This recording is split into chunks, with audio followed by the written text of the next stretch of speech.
আবার পশ্চিমবঙ্গের বুকে আবারও একই ঘটনা। নমস্কার বন্ধুরা, আমি আজকে কথা বলবো আমাদের সমাজ এবং আইন ব্যবস্থার কিছু গুরুত্বপূর্ণ দিক নিয়ে এবং বারুইপুরের ঘটনা নিয়ে। আমি এটাই বলতে চাইছি যে সম্প্রতি দক্ষিণ চব্বিশ পরগনায় বারুইপুরে যে ঘটনাটা ঘটেছে না, তা দেখার পর সাধারণ নাগরিক হিসাবে আমাদের মনে কিছু গভীর প্রশ্ন জাগতে পারে। সেটা হচ্ছে, আমাদের রাজ্য তথা দেশের বুকে যখন একের পর এক এই ধরনের অনভিপ্রেত ঘটনা ঘটতে থাকে, তখন একটা প্রশ্ন যে অপরাধীদের মনে কি আইনের প্রতি কোনো ভয় ভীতি নেই? আজ সময় এসেছে এই মানসিকতার পেছনের কারণ খোঁজার এবং এর স্থায়ী সমাধান নিয়ে কিছু আলোচনা করব। নমস্কার, আমি সুপ্রিয় রয়েছি তোমাদের সঙ্গে। আমাদের এই ইউটিউব চ্যানেলটাকে একটা ছোট্ট রিকোয়েস্ট, সাবস্ক্রাইব করে দাও এবং পুরো ভিডিওটা স্কিপ না করে দেখো।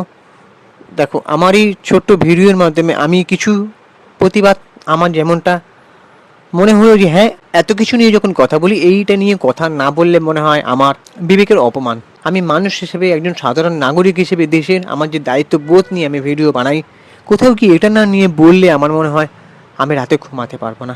তো যে কোনো সুস্থ সমাজের মূল ভিত্তি হলো আইন শৃঙ্খলা এবং আইন ব্যবস্থা।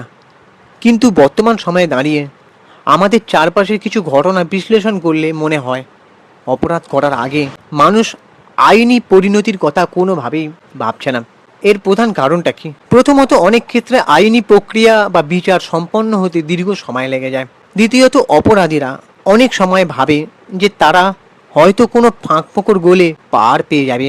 যখনই সমাজের একটা অংশের মধ্যে এই ধারণা তৈরি হয় যে অপরাধ করেও পার পেয়ে যাওয়া সম্ভব, বা যদিও ধরা পড়ে যায় তাহলে হয়তো কোনো ক্রমে জামিন পেয়ে ছাড়া পেয়ে যাবে, কিন্তু এখানেই প্রশ্ন যে এভাবে আইনের ভয় যদি মানুষের মন থেকে চলে যায় এবং এই ধরনের ঘটনা যদি পুনরাবৃত্তি ঘটতে থাকে, তাহলে দেশের আইন ব্যবস্থা উপর মানুষের কি ভরসা থাকবে?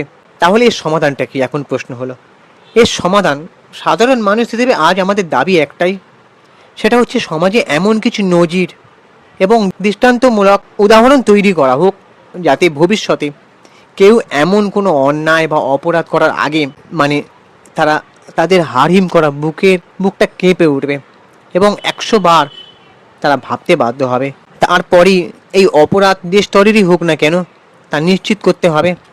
ফাস্ট ট্র্যাক কোর্টের মাধ্যমে যদি অপরাধীদের দ্রুততম সময়ের মধ্যে কঠোরতম আইনি সাজা দেওয়া যায়, তবেই একটি কড়া বার্তা পৌঁছাবে আমাদের দেশের, রাজ্যের সব মানুষের মধ্যে যে হ্যাঁ, এমন অপরাধের দৃষ্টান্তমূলক শাস্তি পেতে হবে। আইন যখন তার পূর্ণ শক্তিতে এবং সঠিক সময়ে কাজ করবে না, তখনই মানুষের মনে আবার আইনি ব্যবস্থার প্রতি আস্থা ফিরে আসবে এবং অপরাধীদের মনে ভয়ের সৃষ্টি হবে। তবে শুধু আইনের উপর ভরসা করে বসে থাকলে আমাদের হবে না। আইন অপরাধ ঘটার পর সাজা দিতে পারে, কিন্তু অপরাধ যাতে না ঘটে তার জন্য সেই মানসিকতা তৈরি করতে হবে আমাদের নিজেদেরকেই, এবং আমাদের পরিবার, সমাজ এবং শিক্ষা ব্যবস্থায় নৈতিকতার পাঠ আরও দৃঢ় করতে হবে। আমাদের আশেপাশে যদি কোনো সন্দেহজনক আচরণ বা অন্যায় চোখে পড়ে, তবে নাগরিক হিসাবে চুপ করে না বসে থেকে সঙ্গে প্রশাসনের দ্বারস্থ হওয়া উচিত। প্রশাসন এবং সাধারণ মানুষের যৌথ প্রয়াস ছাড়া কোনো সমাজকে পুরোপুরি নিরাপদ করে তোলা সম্ভব নয়।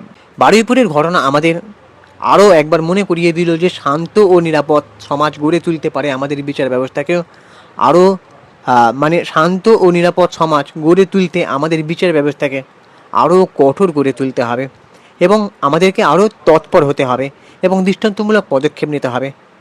অপরাধীদের কঠোরতম শাস্তি নিশ্চিত করাই আমাদের একমাত্র দাবি হওয়া উচিত।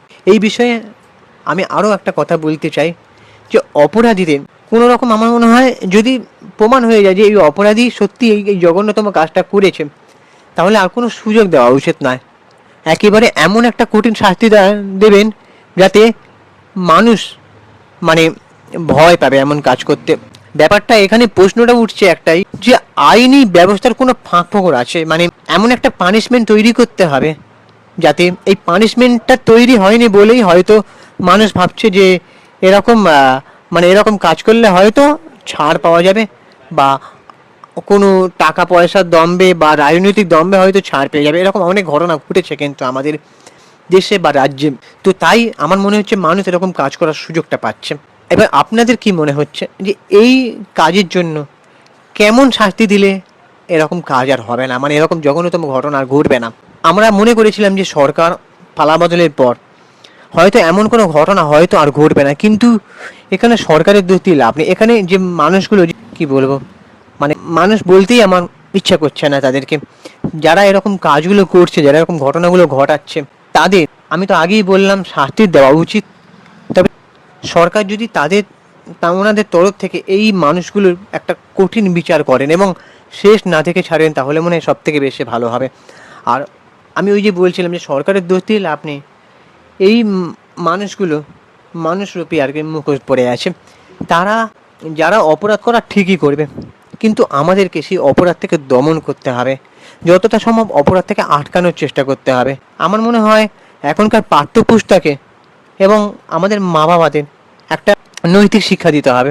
অনেকে বলে যে কন্যা সন্তান জন্মালে অনেক চিন্তা, কিন্তু এখন আমার মনে হয়, আমি একজন পুরুষ হয়ে বলছি, পুরুষ হলে চিন্তা বেশি একটা মায়ের বা একটা বাবার। সন্তান হিসেবে আমার ছেলে আবার এরকম জঘন্যতম কাজ করবে না তো, এমন চিন্তা কিন্তু হওয়া উচিত। আর সেই চিন্তা থেকে নৈতিক শিক্ষাটা দেওয়া উচিত প্রত্যেকটা বাবা মায়ের। আর প্রত্যেকটা নারীকে বা প্রত্যেকটা মেয়েকে বোঝাতে হবে যে ব্যাড টাচ কোনটা আর গুড টাচ কোনটা। সেই হিসেবে তাকে সঙ্গে সঙ্গে গুরুজনদের জানাতে হবে। এমন হয় তাদের জানানোর পথটাই থাকে না, জানানোর সুযোগটুকুই থাকে না, কিন্তু একটাই উপায়, ভালো একটা পানিশমেন্ট ব্যবস্থা নেওয়া এবং কঠিনতম শাস্তির ব্যবস্থা করা, এমন একটা নজিরবিহীন ঘটনার উল্লেখ করা, যাতে এরকম কাজ করতে আর কেউ সাহস না পায়। এবার তোমাদের কি মতামত সেটা জানো? কেমন শাস্তি দিলে মনে হয় এরকম ঘটনা ঘটবে না? কেন কলকাতার বুকে বা কেন দেশের বুকে এরকম ঘটনা বারবার ঘটছে সেটা জানো। আর আমাদের চ্যানেলটাকে সাবস্ক্রাইব করে দাও। ইউটিউবে সুপ্রিয় পৌঁছালী সিনেমারিয়া, ভিডিওটা লাইক করো, শেয়ার করো। ইনস্টাগ্রামে আমাকে ফলো করো, ইনস্টাগ্রামে সুপ্রিয় পৌঁছালী সিনেমারিয়া। চলো টাটা, দেখা হচ্ছে পরের ভিডিওতে। জয় হিন্দ, বন্দে মাতরম।